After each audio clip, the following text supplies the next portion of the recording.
ഓക്കേടോ. അപ്പോൾ ഇതുവരെ എല്ലാം ഓക്കെയാണ്. അപ്പോൾ ഇനി അടുത്ത NT സ്കാനിങ്ങിനായിട്ട് 1 മന്ത് കഴിഞ്ഞ് വരണം കേട്ടോ.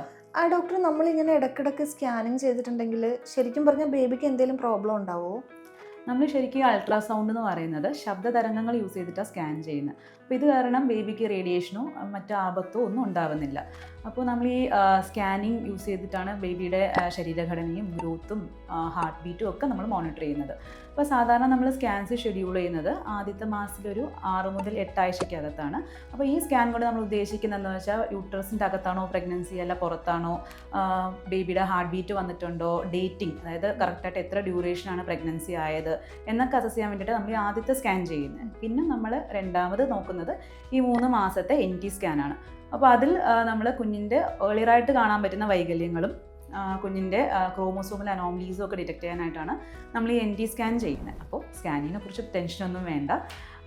ഇത് കുഞ്ഞിന് സേഫാണ്. കുഞ്ഞിൻ്റെ ഗ്രോത്ത് മോണിറ്റർ ചെയ്യാനും കുഞ്ഞിൻ്റെ ഡെലിവറി പ്ലാൻ ചെയ്യാനും ഒക്കെ നമുക്കിത് ഹെൽപ്പ് ചെയ്യും. Thank you. ഓക്കെ.